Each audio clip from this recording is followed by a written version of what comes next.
Take a ride around the city. The architecture of these churches is just amazing. You see them every day. I didn't know it was right here. Landmarks that paint the Baltimore skyline. Johns Hopkins. Backdrops to our busy lives. But look again. Like a princess is back there. You may not have noticed these windows of City Hall. I think they're pretty. About a century younger than the rest. I never really thought about it much. The carvings on the grounds of Johns Hopkins University. Yeah, it's very well integrated. A reflection of our own Chesapeake Bay. Like, I carved that chunk of City Hall or whatever, and like, that's kind of neat. Nope. And tucked away inside a South Baltimore studio. Just making sure you're not in the line of fire if I do something crazy.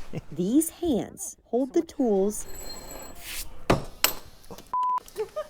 I really thought it wasn't gonna break. You okay? That helped create them. It resonates on a primal level with, I'm just still a little kid that wants to beat rocks together. Between the sparks, the smoke, and the dust.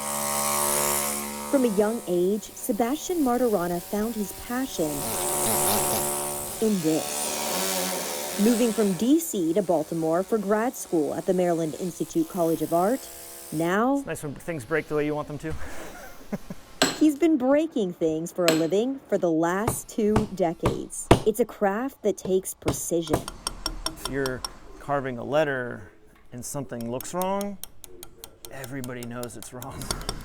And in some cases, there's no room for mistakes. The fact that it's stone, it's both strong and fragile. There's no control Z, there's no undo. If something hits the floor, it's done. But when done correctly, his messages can live on.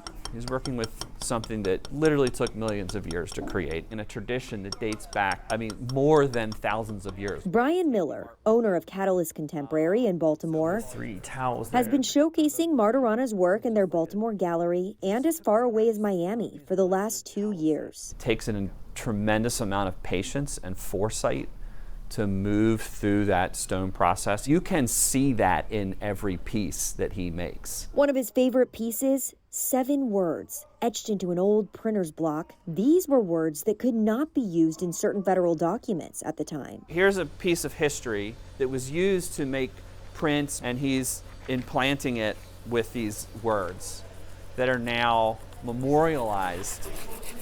That concept matching technique, to me, was perfect. It was absolutely perfect. From one piece to another. That's kind of what I'm working on right now, is this attempt to freeze in stone this moment of unveiling. It's here. Kind of shown through the motion of fabric kind of blowing in the wind. They're chiseled into shape. Baltimore's like the best city in the East Coast for artists. But he isn't just creating in our city.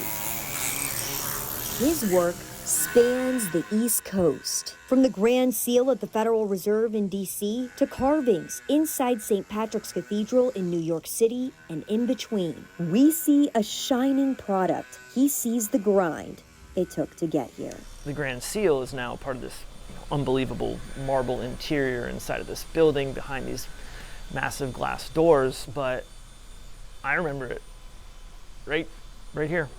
And with me sitting in a pile of dust, carving details in the eagle toes. So next time you're Now out, that I'm looking at it over again, it's really pretty. look up. There is so much beauty in Baltimore. Because these monuments The fact that they constructed these buildings centuries ago and they're still standing. will outlive you and me. What is it going to look like in 500 years from now? Or what's it going to look like in 1,000 years from now when it's being, pulled out of the silt in the bottom of the ocean?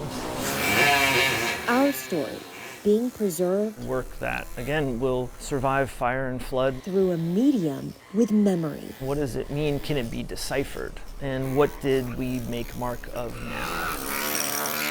Shannon Murray, Fox 45 News.